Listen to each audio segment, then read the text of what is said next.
नमस्कार दोस्तों, हमारी संसद में आपका स्वागत है। सबको पता है 2014 की महाभारत शुरू हो चुकी है और इस महाभारत में जितने भी महत्वपूर्ण मुद्दे होते हैं हम उसको अलग अलग जरिए से उठाने की कोशिश करते हैं और वही एक मंच है हमारी संसद।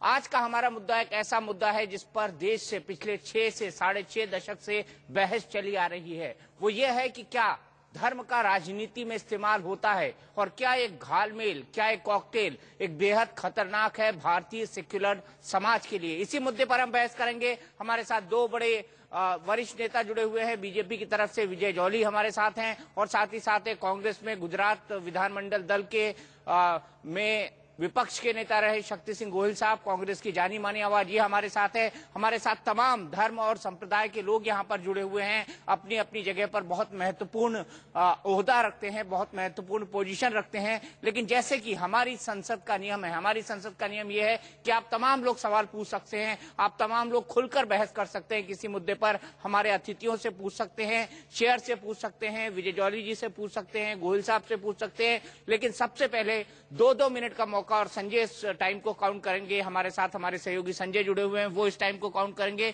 2 मिनट सबसे पहले भारतीय जनता पार्टी को, इसलिए क्योंकि वो विपक्ष की पार्टी है और उन पर आरोप है कि भारतीय जनता पार्टी राजनीति में धर्म का घालमेल करती है। स्पीकर साहब, मुझे लगता है कि धर्म और राजनीति दोनों का गहरा संबंध है। एक भाई है तो दूसरी बहन है और भाई और बहन का रिश्ता कभी भी तोड़ा नहीं जा सकता।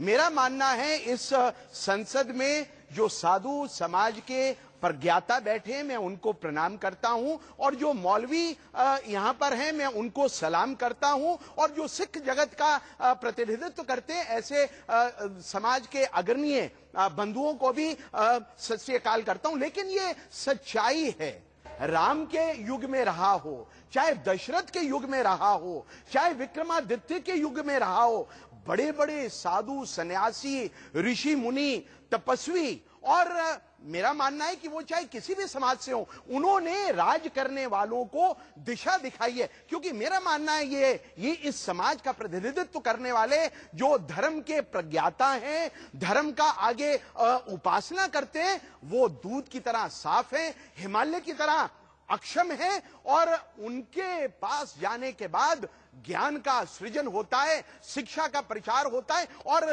किस प्रकार से राजनीति को धर्म के आधार पर आधारित कर उसके सम्मिश्रण से गरीब के हित में और समाज के सभी वर्गों का ध्यान रखकर उसको आगे चलाने की नीति बनती है। इसलिए मेरा तो यह जरूर मत है कि धर्म और राजनीति इनका दोनों का गहरा संबंध है और राजनीति जो धर्म के बिना चलेगी वो राजनीति शुचिता के, स्वच्छता के अनुरूप नहीं होगी। ये मेरा स्पष्ट रूप से मानना है। शक्ति सिंह गोहिल जी। अध्यक्ष महोदय जी, आपका धन्यवाद करता हूं और मैं जरूर एक बात कहूंगा कि राजनीति और धर्म, उसमें सबसे पहले अगर देखा जाए अध्यक्ष जी तो मजहब धर्म होता है आत्मा के कल्याण के लिए, ईश्वर की प्राप्ति के लिए। इतनी बड़ी बात को अगर राजकीय कुर्सी के लिए मैं यूज कर लूं तो मेरे धर्म का भी मैं अपमान करता हूं। इस देश में मजहब के नाम पे तोड़ के राजनीति नहीं की जा सकती है। आप हम बैठे हैं, वहां बाबा साहेब आंबेडकर का चित्र लगा हुआ है। इस देश का संविधान दिया, प्रीएम्बल में लिखा धर्मनिरपेक्षता। इसका मतलब यह नहीं है कि किसी मजहब में, किसी धर्म में मत श्रद्धा रखो, सभी का सम्मान करो। वो हमारा कॉन्स्टिट्यूशन का प्रीएम्बल कहता है, उसकी हम शपथ लेते हैं और फिर हम हिंदू मुसलमान करवाते हैं। क्या ये राजनीति है? क्या इस देश का हित है? इस देश में जब भी वक्त आया है, अगर कहीं गुजरात में अर्थक्वेक हुआ तो हिंदू बच्चे को मुसलमान परिवार ने पनाह दी है और कहीं मुसलमान मुश्किल में आया है तो हिंदू घर उसके सामने जाके खड़ा हुआ है। इस देश में ये है। मैं मानता हूं, मैं विजय जी की बात से सहमत हूं। उन्होंने कहा कि मजहब के नाम पे नहीं तोड़ना चाहिए, परंतु क्या हम, ये मेरी पार्टी हो या उनकी पार्टी हो, हमारे वहां एक भी बंदा अगर उस बात को छोड़ के देश को बांटने की कोशिश करे मजहब के नाम पे, क्या हम उसी को मोहरा बना के आगे निकलेंगे? क्या उसी मोहरे के आगे पे हम चलेंगे? और इसलिए मैं मानता हूं कि राजनीति करने वालों को राजनीति जरूर करनी चाहिए, मजहब दिल में रखना चाहिए, धर्म दिमाग में रखना चाहिए, नहीं कि ये पॉलिटिक्स का राजकीय रोटी सेकने के लिए राम को हम नहीं बेच सकते, हमारे मजहब को हम उन नुक्कड़ उन बाजारों में नहीं ले जा सकते वोट की राजनीति के लिए। दिल में और दिमाग में उसको बैठ के चले अध्यक्ष महोदय जी, तभी इस देश का कल्याण होगा। काज़मी साहब, देश की सियासत धर्म की गाइडलाइंस में चलनी चाहिए, धर्म की अच्छी बातों की रोशनी में चलनी चाहिए। मैं हमारे भाजपा के जो स्पीकर बोल रहे थे, बड़ी अच्छी बात कह रहे थे, मगर प्रैक्टिकल लाइंस में ये गलत है। आपस जब कम्युनल फीलिंग देश में आती है तो दोनों ही पार्टियां, सभी पार्टियां एक अवसरवादी अख्तियार करती हैं। जब इनकी पार्टी का कोई आदमी कम्युनल राइट्स में इन्वॉल्व होता है तो उसको साथ देते हैं, और आगरे में जाकर के संगीत सोम और हुकुम सिंह जैसे लोगों को हार पहनाते हैं। मुजफ्फरनगर में मार काट करने का ये इनाम के तौर पर दिया जवाब ले लूं इनसे काज़मी साहब? जी देखिए, मेरा ये मानना है कि देश के अंदर देश का संविधान धर्मनिरपेक्षता के आधार पर बना। लेकिन ये संगीत सोम का जवाब मांग रहे हैं। मैं आपके विधायक, उसका बिल्कुल जवाब आपके विधायक जो दंगों के आरोपी हैं, देखिए उनके ऊपर आरोप है, अभी उनको किसी कोर्ट ऑफ लॉ ने उसके लिए प्रताड़ित नहीं किया है। और जब तक देश के अंदर कोई आरोपित होता है उसको कभी किसी भी प्रकार से पहले से ऊपर सूली पे लटका नहीं दिया जाता है। भारतीय जनता पार्टी हिंदू और मुसलमान के अंदर कभी भेदभाव नहीं करती। यह भेदभाव किया 60 साल की कांग्रेस की धर्मनिरपेक्षता ने, जिसको मैं छद्म धर्म निरपेक्षता कहूंगा। इन्होंने हिंदुओं को तो कहा धर्म से दूर रहो, लेकिन तुच्छ राजनीति कर मुस्लिम समुदाय को पहले जनसंघ के नाम पर और फिर भारतीय जनता पार्टी के नाम पर डराया, धमकाया, बरगलाया, और उसको ये धर्मनिरपेक्ष कहते। आज देश के अंदर जो हिंदू की बात करेगा, जो हिंदू के अधिकारों के लिए लड़ेगा, वो तो सांप्रदायिक हो गया। और जो व्यक्ति अगर किसी अपने समुदाय के विपरीत बात करेगा तो वो कॉम्युनल हो जाएगा। इसलिए ये सांप्रदायिकता की बात किस प्रकार से, कहां पर, कैसे लागू होती है, इसके अलग अलग मापदंड है। लेकिन मैं इसके लिए पूर्णता देश के 60 साल के अंदर जिस प्रकार से कांग्रेस का नेतृत्व ने देश के समाज को हिंदू, मुसलमान, सिख, ईसाई में बांटा, मेरी पार्टी तो अब कहती है मोदी के नेतृत्व में हमें 60 महीने चाहिए, इनको 60 साल दे दिए। हम आपको धर्मनिरपेक्षता के आधार के ऊपर, चाहे हिंदू हो, सिख हो, ईसाई हो, मुसलमान हो, सबको बराबरी के आधार पर आगे लेकर चलने की इच्छा शक्ति रखते हैं। इसलिए पूरा हिंदुस्तान आज मोदी का नाम ले रहा है, आज भारतीय जनता पार्टी का नाम ले रहा है। और अगली सरकार मैं आपके समक्ष छाती ठोक के कह सकता हूं धर्मनिरपेक्ष शक्तियों की बनेगी, और उनका प्रतिनिधित्व भारतीय जनता पार्टी के जो हमारे नेता है वो उसका करेंगे। अध्यक्ष महोदय, काज़मी साहब आता हूं मैं, अध्यक्ष महोदय, आता हूं आपके पास। कथनी और करनी एक होनी चाहिए। आपका सवाल था कि आप एक अक्यूज्ड को बुला के फूलमाला क्यों पहनाते हो? अगर आप इस देश में अमन चाहते हो, किसी मजहब का हो, वो गुनहगार है। आपके दुगने मापदंड तो देखो। कांग्रेस के पवन बंसल के आप जवाब दीजिए, भांजे के इधर भी खिलाफ। देख लीजिए, जरा इधर भी देख लीजिए, आपने सज्जन कुमार टाइटलर के साथ क्या किया था, जवाब दीजिए। मैं दूंगा।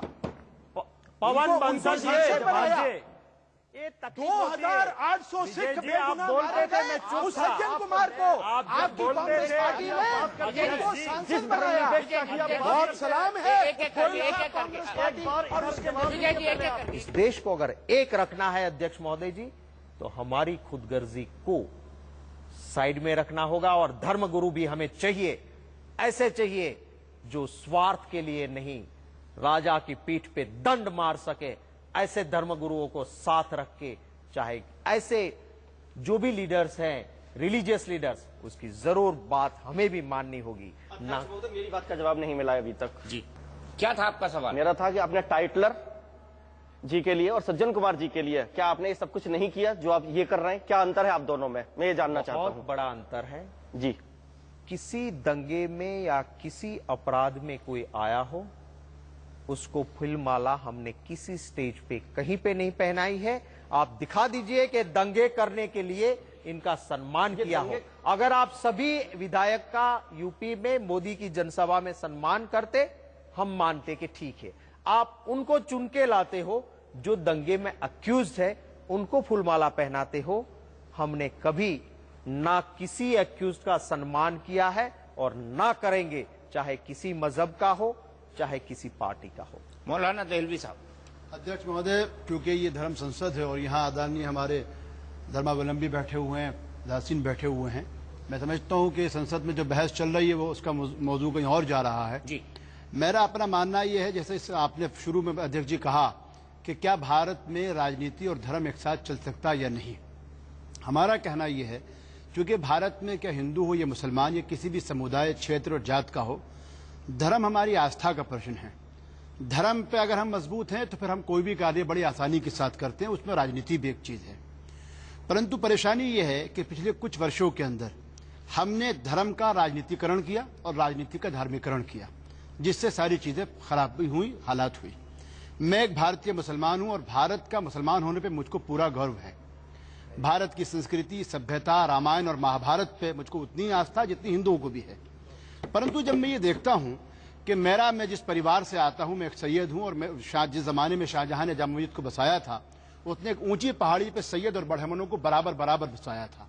मैंने राम को उस वक्त देखा जब राम के बारे में इकबाल ने कहा था, बुलंद है जिसकी वजह से बामे हिंद, अहले नजर कहते हैं उसको इमाम हिंद, यानी राम के बारे में राम को हिंदुस्तान का इमाम माना था। मैंने उस भगवान राम को उस वक्त देखा था जब वो एक दरबार में होते थे, दाएं तरफ लक्ष्मण थे, बाएं तरफ जानकी होती थी, पैरों में उनके हनुमान थे। लेकिन मैंने 92 में भी उस राम को देखा है जिसके हाथ में बाण था। मैंने अपने घर में और अपने पड़ोसियों के अंदर ब्राह्मणों के बीच में रह के शिवरात्रि भी देखी है और मैंने वहां हर हर महादेव सुना, उसके अलावा किसी नेता या व्यक्ति विशेष के नाम पर हर करते हुए नहीं देखा। मैंने त्रिलोकपति के नाम पे नमो हरि नारायण मोदी सुना है कि नहीं? नहीं, मैं यहाँ हर हर मोदी सुना है। मैंने त्रिलोकपति के नाम पे स्वामी स्वरूपानंद जी हो या शंकराचार्य कोटिकामा कोटि हो या गोवर्धन पुरी, मैंने उन सब के यहाँ जाके नमो हरि नारायण खुद अपने मुंह से कहा है, पर मैंने कभी नमो किसी व्यक्ति के नाम पर नमो नमो कहते हुए नहीं सुना। क्या कांग्रेस हो या बीजेपी हो, मेरा कहना यह है कि आप धर्म का राजनीतिकरण मत कीजिए। धर्म बहुत आस्था की चीज है, धर्म हमारे सबसे सर्वोपरि है। हम इन धर्मावलंबियों का उतना ही आदर करते हैं जितना हम अपने इमाम और मौलवियों का करते हैं। परंतु परेशानी हमारी जब होती है, जब आप पगड़ी पहनने में आपको परेशानी नहीं होती, आपको फेटा डालने में कोई परेशानी नहीं होती। स्वामी स्वरूपानंद जी महाराज और गोविंदपुरी महाराज को हमने देखा है कि हम उनके घर, उनके आश्रम में जाकर हमने रोजा इफ्तार करा है, लेकिन कभी हमको उन लोगों ने ये नहीं कहा कि आपके करने से इस आश्रम की शोभा में कुछ कमी आ जाएगी। कांची कामा कोटि शंकराचार्य की जहां पीठ है उसके बराबर में मस्जिद है। आरती के वक्त आजान की आवाज को नीचे कर लिया जाता है और आजान के वक्त आरती की आवाज को नीचे कर लिया जाता है। अगर इस धर्म ऐसी राजनीति होगी तो मैं हाथ जोड़ के इन सब धर्मगुरुओं से कहता हूं, इन दोनों को मार्गदर्शन दीजिए, वरना ये देश ऐसे विनाश की तरफ जाएगा जिसको हम कोई नहीं रोक सकते। कोई नहीं रोक सकते। दीपांकर जी महाराज। हम अध्यक्ष महोदय, दोनों ही पार्टियों के विशेष व्यक्ति यहाँ मौजूद हैं और आपकी अध्यक्षता में मात्र 2 शब्द पूछना चाहते हैं। कुछ हमारे भी सवाल हैं।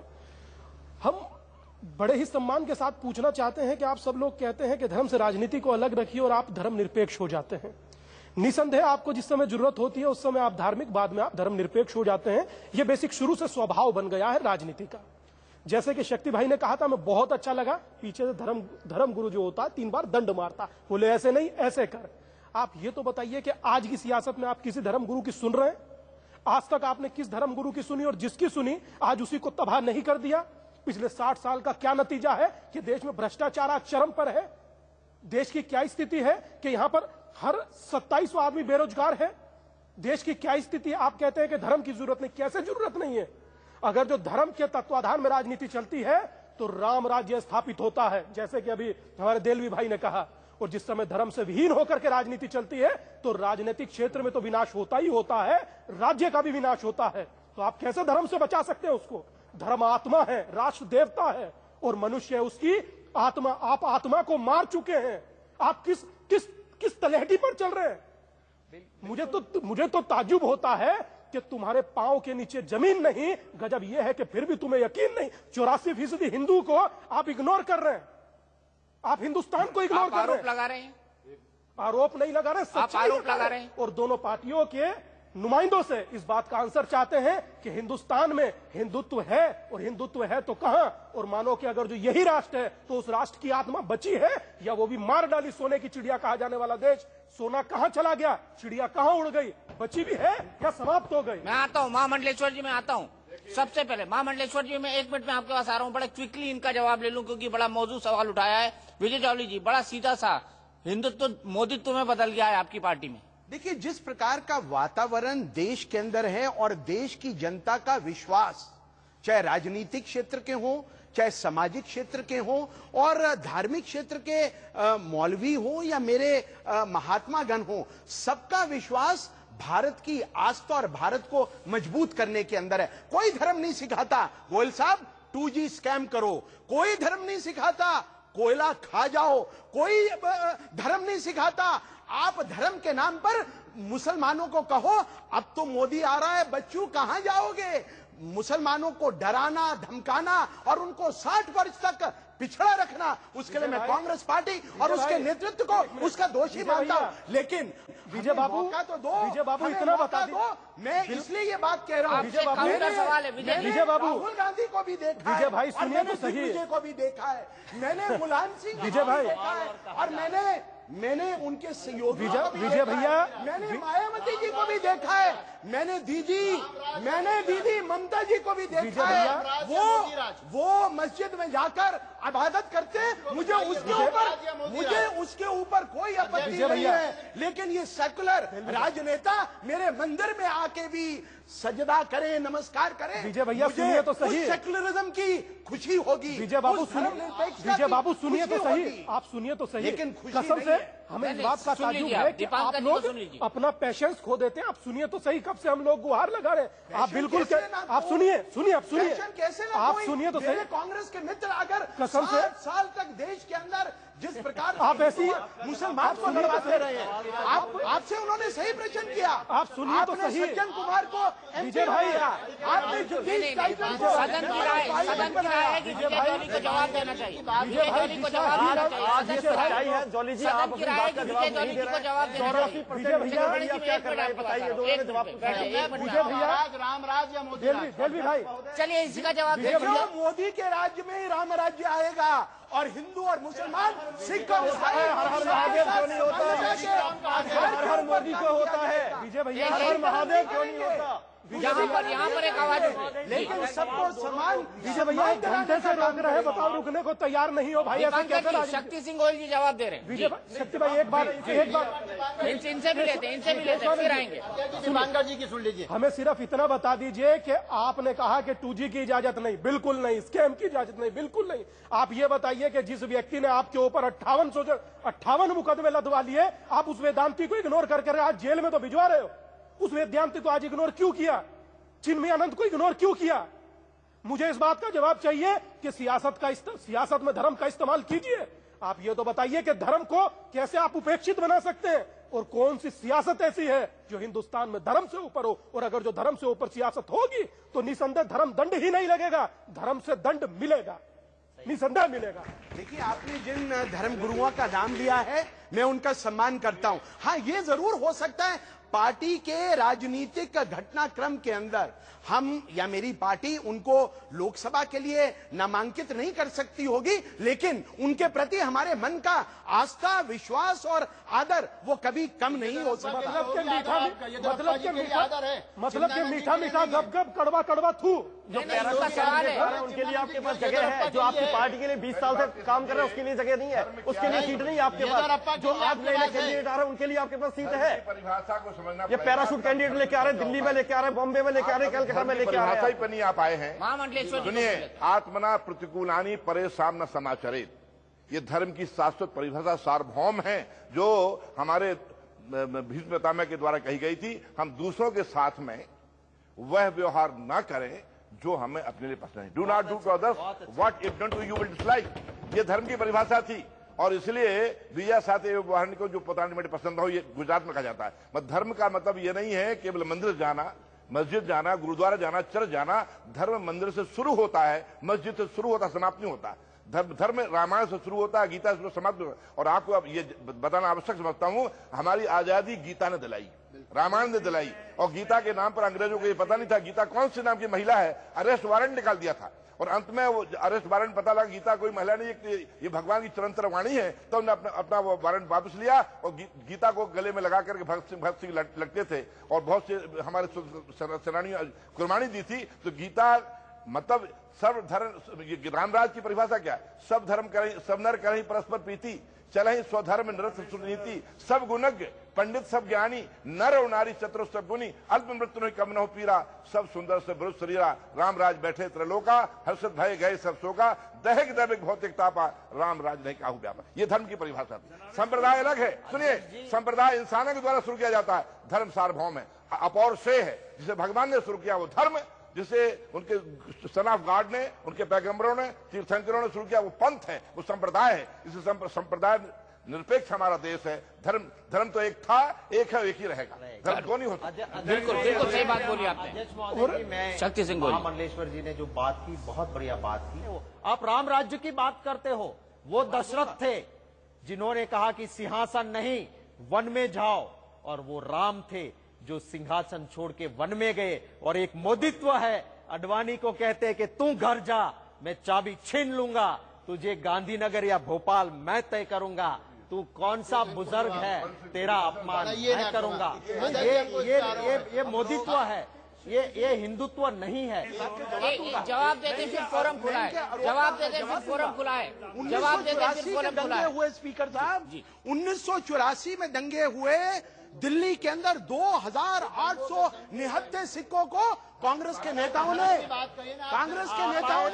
मौत के घाट उठा दिया। उतारा या नहीं उतारा? और उसके बाद आज 30 साल के अंदर आप सिखों के साथ न्याय नहीं कर सके। अगर मोदी के गुजरात में 2002 के अंदर दंगे हुए तो मोदी सरकार ने 10 साल के अंदर वहां के मंत्री श्रीमती वो आरोपित हुई। ये तो वास्तव में संसद हो गया, क्या सब नेताओं के हाथ में चला गया? फिर भटक रहे हैं, बड़ी बड़ी बातें करते हैं। विजय जॉली जी तीसरी बार नरेंद्र मोदी गुजरात के जनता हंसिए नहीं, तीसरी बार जनता का मत लेकर नरेंद्र मोदी वहां पर दोबारा मुख्यमंत्री आपके झूठ की महामंडलेश्वर लीजिए प्लीज जी। महामंडलेश्वर दलगत राजनीति का सबसे इन्होंने बात शुरू करी है, मैं नहीं करता शुरू प्लीज। मैं आरोप प्रत्यारोप नहीं लगाता। मेरे कांग्रेस के मेरी मुद्दे बात के बाद और ये शुरू करेंगे तो मैं बोलूंगा। नहीं बिल्कुल बोलिए, चुप नहीं नहीं रहूंगा। आप बोलने के लिए ही है, लेकिन हमें भी सुन लीजिए। मोदी पर झूठ बोलेंगे, सुनिए, मैं चुप रहूं?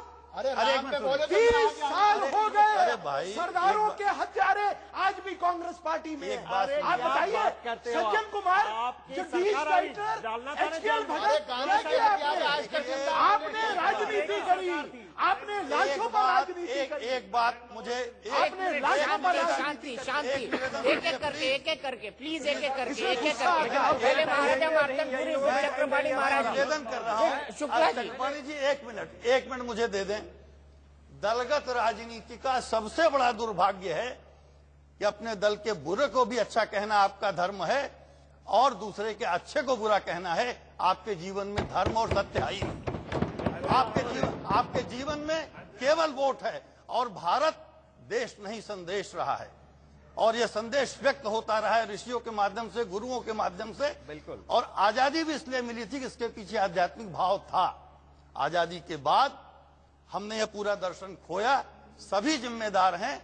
राजनीति का कार्य शासन करना है, धर्म का कार्य अनुशासन करना है। मैं केवल एक प्रश्न पूछता हूं कि पिछले 65 वर्षों में क्या किसी धर्मगुरु को भारत रत्न के योग्य नहीं समझा गया? क्या किसी धर्मगुरु को संसद के दोनों सदनों में बुलाकर सुनने के लायक नहीं समझा गया? क्या ऐसा क्यों नहीं हुआ कि धर्मगुरुओं को बुला करके उनका परामर्श लिया जाए? धर्मगुरु क्या केवल उपयोग के लिए हैं? सारे दल उनका उपयोग करते रहे। और जो मुश्किल यह है कि धर्मगुरुओं का हम उपयोग कर रही राजनीति सम्मान नहीं कर रही है। सबसे बड़ा दुर्भाग्य। और ये हम धर्मगुरुओं को सोचना चाहिए, हम धर्मगुरुओं को अलग से खड़े होकर के अनुशासन करना चाहिए आप पर। हो क्या रहा है कि धर्मगुरु के नाम पर आप हमारा उपयोग करते हैं, दुरुपयोग करते हैं, दोनों दल करते हैं, सभी दल करते हैं। धर्म आपके जीवन में है ही नहीं, क्योंकि सत्य धर्म न्याय एक दूसरे के पर्याय हैं, और संसद में भी धर्म चक्र प्रवर्तनाय लिखा है, और धर्म हमारे जीवन में है ही नहीं। बिल्कुल धर्म चक्र लिखा हुआ वहाँ पर। चक्रपाणी जी, फिर आप चक्रपाणी जी बिल्कुल पहले इसका आंसर दिलवाइए अध्यक्ष जी, इस बात का आंसर दिलवाइए। मैं दिलवाता हूँ, आंसर दिलवाता हूँ। फोरम खोल दूं एक बार सबके लिए, सबको बोलने का मौका मिलना चाहिए। अध्यक्ष जी, सबसे पहले मैं कहना चाहता हूं कि राजधर्म सर्वधर्म प्रधान, हमारे शास्त्रों में लिखा है कि राजधर्म सभी धर्मों से प्रधान है। अभी मैं न टीका पे और न टोपी पे, इस पे टिप्पणी मैं नहीं करता और न जाने वाला हूं। हम सिर्फ मात्र धर्मगुरु होने के नाते, हम देखिए धर्मगुरु चाहे मुस्लिम धर्मगुरु हो चाहे सनातन धर्मगुरु हो, कोई मतभेद नहीं है। हम लोग आपस में बैठते हैं, चर्चा होती है धर्म पे, क्योंकि हर धर्मगुरु अच्छी बात ही बताता है और अच्छे कार्य। धर्मगुरुओं में कोई मतभेद नहीं है। हम एक प्रसंग सिर्फ कहना चाहते हैं भगवान राम का। अभी हमारे मौलवी साहब जो हमारे भगवान है राम और हमारे मुसलमानों के 16वें नबी हैं, उनके बारे में बताना चाहता हूं। भगवान राम जब वनवास से आते हैं अध्यक्ष महोदय, तो वो भरत जी से सबसे पहला जो प्रश्न करते हैं तो पूछते हैं, भरत ये बताओ कि तुमने हमारे न रहने पे खड़ाऊ को रख करके राज्य किया, तुमने इतने सालों में क्या किया ये हमें बताओ। तो वो बताते हैं कि यज्ञशाला हमने बनवाया, ये बनवाया। तो बोलते नहीं नहीं नहीं, हमें ये बताओ कि भूखों के भोजन के लिए तुमने क्या व्यवस्था की। वो स्तब्ध हो जाते हैं और उसके बाद कहते हैं कि ये सबसे पहला काम होता है। यज्ञ और मंदिर तो बाद की बातें हैं। अध्यक्ष महोदय मैं बताना चाहता हूं, दोनों लोग बैठे हैं, ना मंदिर में, ना मस्जिद में, ना गिरजाघर में भगवान है तो गरीबों की भूख प्यास में। सबसे पहले हमें समझना होगा कि गरीबों की भूख प्यास में भगवान है।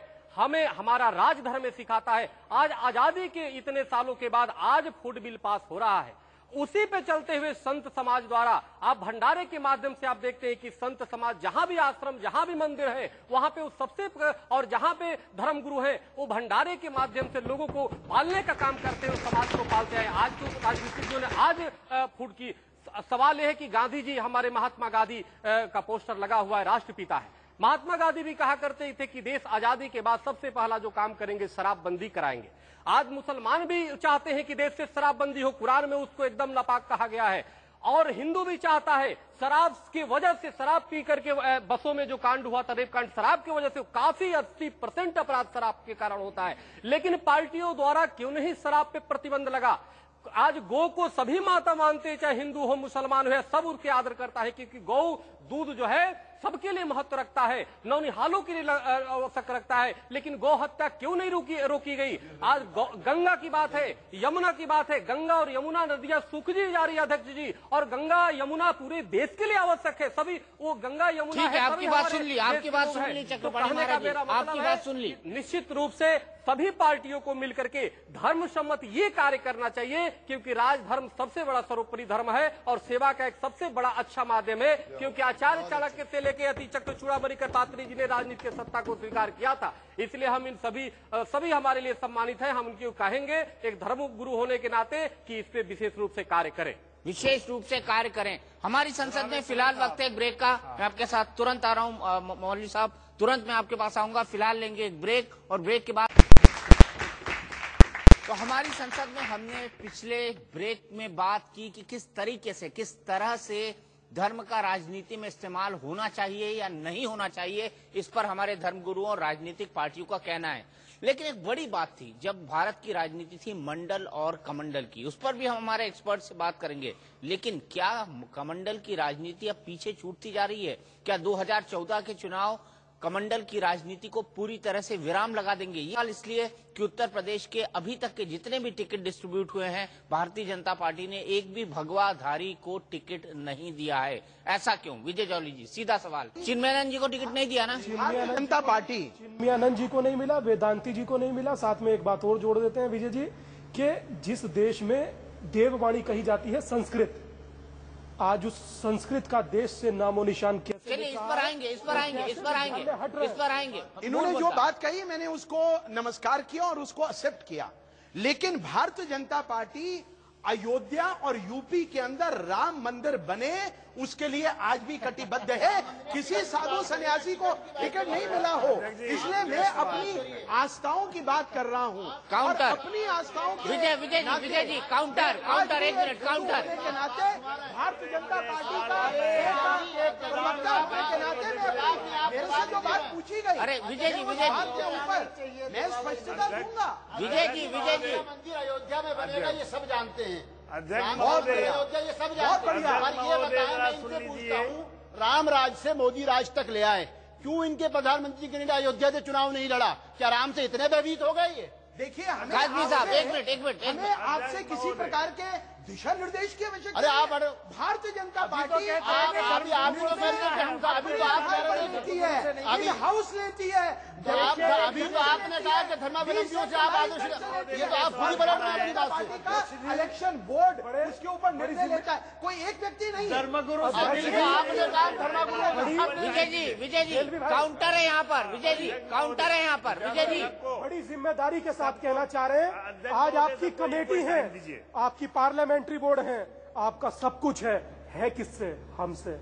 अगर जो हमें इग्नोर कीजिएगा तो भाई साहब कहाँ जाइएगा? और इस बात का शायद मुझे लगता है ये अदालत गवाह बनेगी कि अगर जो इस देश में धर्म से निर्देशित होगी राजनीति तो राजनीति चलेगी, धर्म से उपेक्षित होगी तो राजनीति ना तो चलेगी और ना राजनीति रहेगी और देश का विनाश होगा।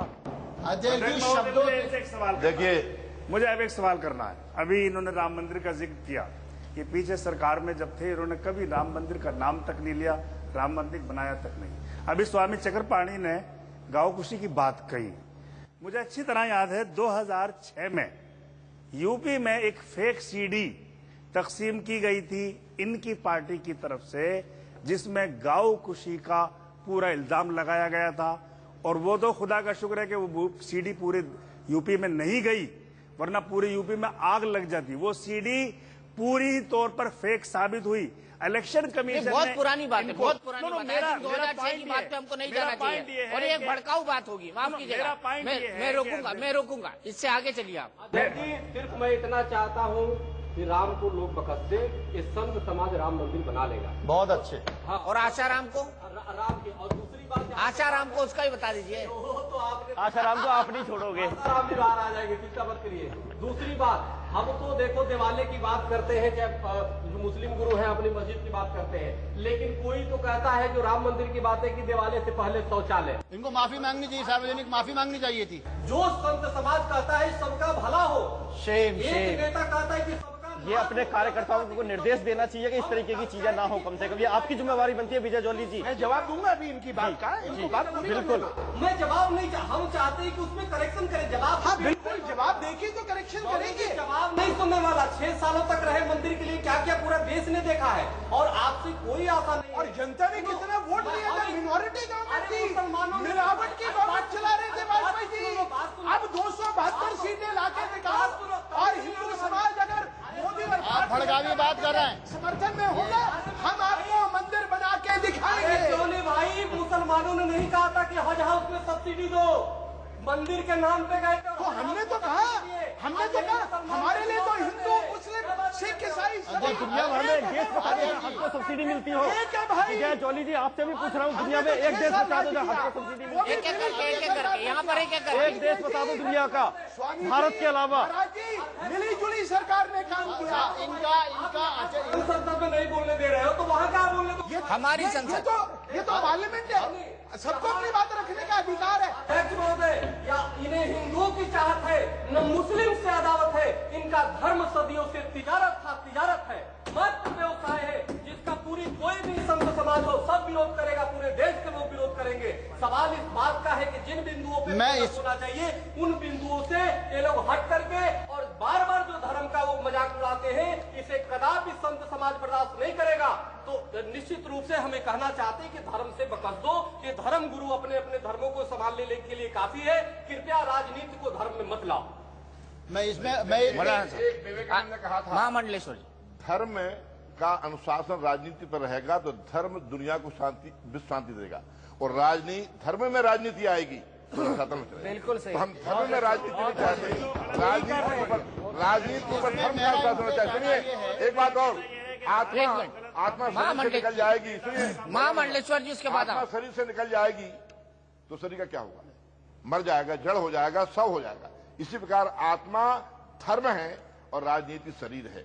तो इसलिए जब तक आत्मा राजनीति में रहेगी, धर्म रहेगा, तब तक राजनीति जीवंत रहेगी। अंदर राजनीति सड़ जाएगी, फूलेगी, सड़ेगी, दुर्गंध फैलाएगी और बर्बादी जाएगी। इतने साल धर्म को इस्तेमाल करने के बाद आज आप धर्म निरपेक्ष नहीं हो सकते, याद रखिएगा। और दूसरी बात बड़ी जिम्मेदारी के साथ कहना चाहता हूं और गोयल साहब से पूछना चाहता हूं, शक्ति भाई से, कि ये तो बता दीजिए शक्ति भाई के संसद सब काम करती है, बहुत अच्छे से करती है। गंगा को तबाह कर दिया, सारे तीर्थ स्थलों को जीरो कर दिया, ड्राई एरिया में शराब बिक रही है, आपकी सरकार है। और उसके बावजूद गंगा पर जो कमेटी बनती है उसमें धर्मगुरु क्यों ना हो? उनमें उन व्यक्तियों को रख रहे हो जो हर साल कई हजार करोड़ का पैकेज खा जाते हैं। गंगा हमारी तबाह हो गई, गंगा नहीं रहेगी देश रहेगा, यमुना नहीं रहेगी देश रहेगा। शक्ति भाई, बिल्कुल आप लोगों को इस बात का हमें विश्वास दिलाना होगा कि धर्म के तत्वाधान में राजनीति हो। पीछे आप कुछ बोलना चाहते हैं जी? आप धर्म का एक व्यापक रूप बताना चाहता हूं। धर्म नैतिकता है, नागरिकता है, शुचिता है, पवित्रता है, श्रमशीलता है। जहां जो नागरिक धर्म को अपनाता है वो सच्चा धार्मिक व्यक्ति है। इसलिए जो मंदिर जैसे on your mark get ready get set go ये बोलता है, एम्पायर तब जाके धावक दौड़ता है। इसी प्रकार मंदिर मस्जिद में जो कोई व्यक्ति आता है उसके बाद टीवी सेट है, सोफा सेट, ज्वेलरी सेट, सब सेट है, स्वयं अब सेट है। मंदिर में आके सेट होकर जाता है, तब जाकर के कोई काम कर पाता है। विजय जौली ने भी हाथ जोड़ लिया, विजय जौली ने भी हाथ जोड़ लिया। दोनों पार्टियों के सारे धर्मावलंबी मैं आदर के साथ सलाम करते हुए इनसे पूछना चाहता हूं, वो रामराज था जहां शबरी के बेर खा के राम अछूत नहीं हुए, फिर टोपी पहनने से इनके व्यक्ति विशेष को क्या परेशानी है? क्यों नहीं पहन लेते? क्यों नहीं कहते थे कि हाँ गौकशी पे पाबंदी लगाएंगे, शराब को इस मुल्क से हम मिटा के रहेंगे, धर्मावलंबियों के लिए अलग स्थान होगा? ये सारी बातें क्यों खुल के नहीं कहते हैं? देखिए, गुजरात के अंदर अगर सबसे ज्यादा कोई सुरक्षित समाज है तो मुसलमान मेरे भाई बड़े। और उन्होंने, मैं तो शराब की बात कर रहा हूँ, अब आपके गले के नीचे बात, मैं शराब की बात कर रहा हूँ, आप मुसलमान को क्यों लेके आ रहे हैं? चलिए जवाब देने दीजिए। आपने जो बात कही मैं उसकी ओर इशारा कर रहा हूँ और मेरी आपसे हाथ जोड़ के विनती है, ये मेरे फिर तो मैं माया कोडानी के साथ हूँ, फिर मैं माया कोडानी के साथ हूँ। समाज को पिछड़ा रखने, अगर आपके समाज अगर मुसलमान सुरक्षित, आज मुसलमान भाइयों का पिछड़ापन मेरे कांग्रेस के भाइयों के कारण है। वोट बैंक के नाते ये आपको यूज करते रहे, मत यूज होइए। आज जिस प्रकार से को टिकट देंगे अगर गुजरात में मुसलमान, देखिए माया कोडानी अभी अंदर है जेल में, और मैं सुरक्षा नहीं थी। मैं भी आपकी बात का जवाब दे, आप बताइए ना, आप अपनी बात को पलट रहे हैं बार-बार। देखिए, मैं अभी आपकी बात को बड़ी विनम्रता से उसका उत्तर दूंगा। 2002 में दंगा हुआ, 10 दंगों से आगे बढ़िए ना, दंगे क्यों लेके आ रहे हैं? माया कोडानी की बात करिए, सुनिए तो सही। सवाल शराब की बात करिए, जगह पांडे जी कभी शराब के ऊपर पाबंदी लगाएंगे? मोदी की बात करते हैं, सुनिए तो सही। 10 साल के अंदर law did take its course in Gujarat. 10 साल के अंदर मंत्री सलाखों के पीछे गया। मेरे कांग्रेस के मित्रों के साल के अंदर सरदारों का हत्यारा सलाखों के पीछे गया। क्या आप बताइए, शराब पे पाबंदी, एक मिनट सज्जन कुमार जी, जगदीश टाइगर जी, HKL भगत जी, आप गए, आप बताइए ना। हम फिर पुराने मुद्दे पर चले गए। हम फिर I think we have to be forward looking. हमको 2014 की बात करनी है, 2016 की बात करनी है। विकास चाह रहा है, आप शराब पे पाबंदी, देश आगे बढ़ना चाह रहा है। अगर मोदी जी सरकार बनाते हैं आप शराब पे पाबंदी लगाएंगे या नहीं? ये कोई इकलौता, ये गुरु बनना चाहता है और आप छोटी छोटी बातों में शराब छोटी बात है। कमाल है। एक मिनट कमाल है। ये सारे गुरु बैठे हैं, जब तक इन गुरुओं को सम्मान नहीं मिलेगा, मार्तंडपुरी जी ने बहुत अच्छी बात कही थी, इन गुरुओं को सम्मान हम दे नहीं सकते। विश्व गुरु बनने का सपना देखते हैं। और बात मार्तंडपुरी जी, एक सेकंड लेंगे, इशारे की बात विजय भाई ने कही थी, इशारे से एक बात कहते हैं, राजनीति और कूटनीति। दो भाव होते हैं राजनीति के।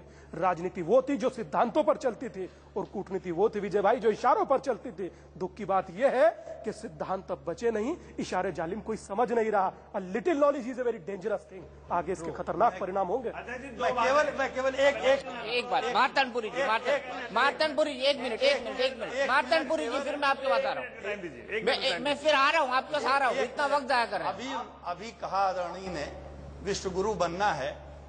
हमारा ये कहना है कि जब कोई व्यक्ति दूसरों का गुरु बनने चलता है तो खुद का गुलाम हो जाता है, और जब आप अपने गुरु बन जाते हैं तो दुनिया आपकी गुलाम हो जाती है।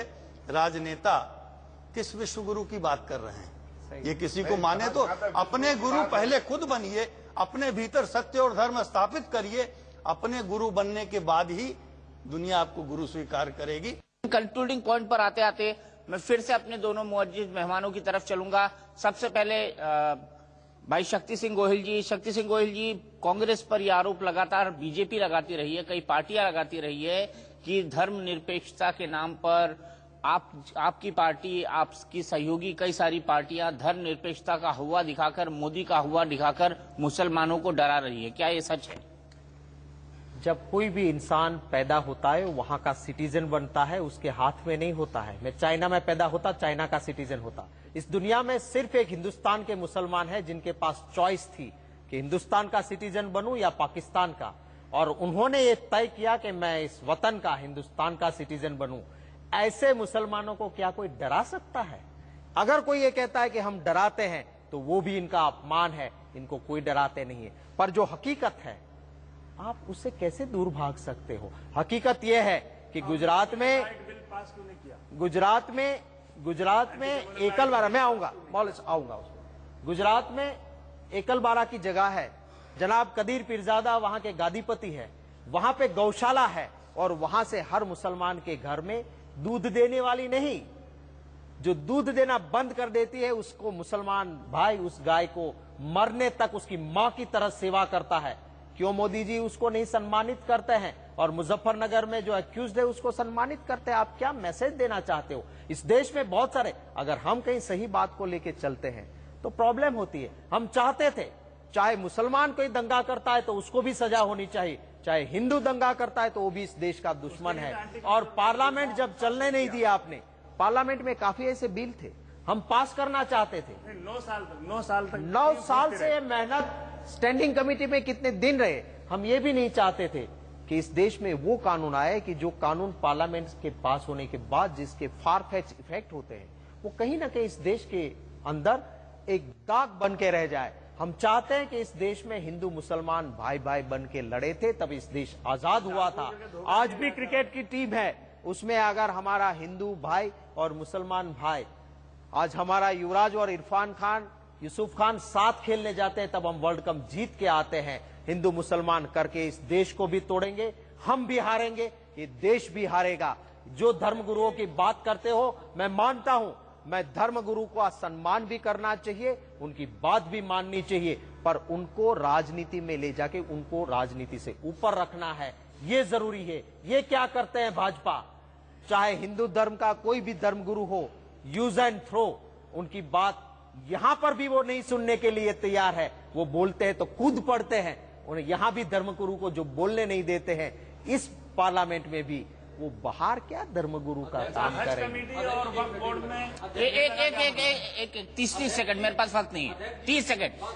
अध्यक्ष जी, सिर्फ मैं मात्र इतना कहना चाहता हूँ, गांधी जी की यहाँ फोटो लगा हुआ उनको नमन करते हुए, कि वर्तमान में 10 सालों से सरकार यहाँ पे है, लेकिन गांधी जी के 3 बंदर थे, एक जो देखता नहीं था, एक जो बोलता नहीं था और एक जो सुनता नहीं था। आज बड़ा दुर्भाग्य की बात है, तीनों बंदरों की आत्मा हमारे देश के प्रधानमंत्री मनमोहन सिंह के शरीर में घुस गई है। इतनी भ्रष्टाचार चरम पे, उसको दिखाई नहीं। सर, हम धर्म और राजनीति पर बात कर रहे हैं, आप कहाँ पहुँच गए? आप कहाँ पहुँच गए?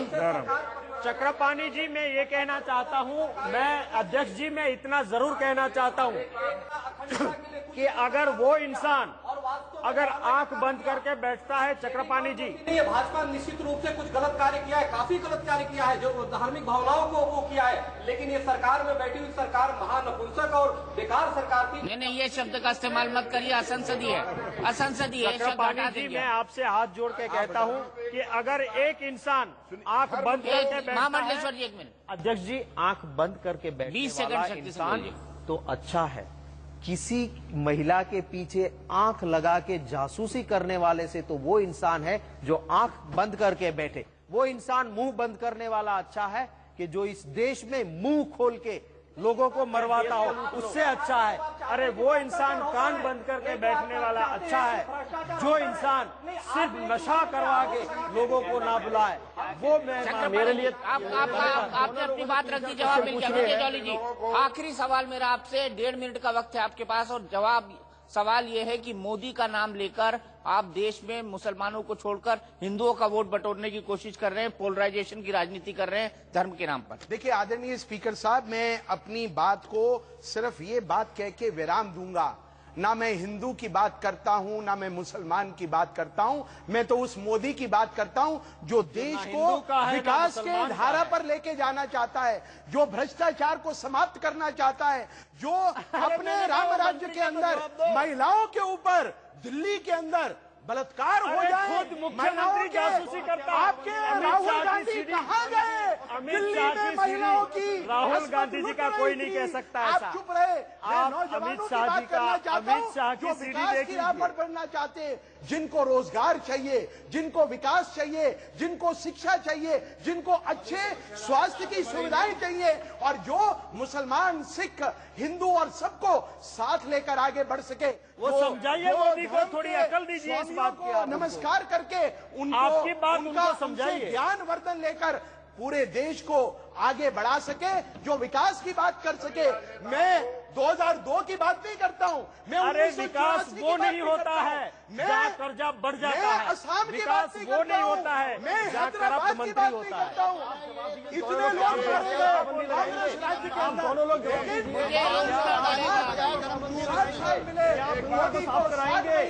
आप गोहत्या में पाबंदी लगाएंगे। मोदी के राज्य में जितना हिंदू सुरक्षित हो रहेगा, उतना मेरा मुसलमान भाई भी सुरक्षित रहेगा, क्योंकि सुनिए एक बात, आखिरी समापन। दोनों नहीं रहे, वो इतिहास है। डालने वाले, अरे साहब, 50 साल में, जिस प्रकार की 50 साल में दोनों सलामती थे। और आपने जो कहा, प्रधानमंत्री के मुंह से कुछ नहीं निकलता, प्रधानमंत्री अच्छे होंगे, लेकिन उन्होंने अपने कैबिनेट को नहीं रोका। अरे आप साधु संतों को थोड़ा सुनिए। संसद गर्मागर्म है। महाराज जी नमस्कार, इनको सबक सिखाइए। दोनों लोग जवाब दीजिए, क्या आप गौ हत्या पर पाबंदी लगाएंगे? पार्लियामेंट में हर एक आदमी को अपनी बात रखने का अधिकार है। अध्यक्ष महोदय, वैसे हमारी संसद आपको हमसे, हमारे पर विजय जॉली जी, दृष्टि रखिए। विजय जॉली आप गौ हत्या पर पाबंदी लगाइए, कृपा दृष्टि तो चाहिए आपको। खत्म है, वक्त मेरे पास खत्म है, वक्त मेरे पास खत्म है। महिलाओं की सुरक्षा बात मैं कहूंगा आखिरी में, आखिरी में एक बात ये कहना चाहता हूँ, सभी राजनीतिक लोगों से एक बात कहना चाहता हूँ, धर्म को आप मानते हो, धर्म की नहीं मानते। धर्म को नहीं धर्म की मानिए, भगवान को नहीं भगवान की मानिए, गीता को नहीं गीता की मानिए, कृष्ण को नहीं कृष्ण की मानिए। तो आज भगवान को तो मानते हैं, धर्म को धर्म की कोई नहीं माना जाता। बिल्कुल, बहुत अच्छे नोट पर, धर्म को नहीं धर्म की मानिए। और अगर वाकई हम धर्म की मानने लगेंगे तो हमारी राजनीति का ढर्रा, हमारे समाज का ढर्रा, हमारे विकास का ढर्रा, पूरा ढर्रा बदल जाएगा। और उम्मीद हम ये करते हैं कि 2014 के इस महारण में धर्म और राजनीति का घालमेल नहीं होगा, और कम से कम ध्रुवीकरण की राजनीति नहीं होगी। यही हमारी इस संसद की उम्मीद है।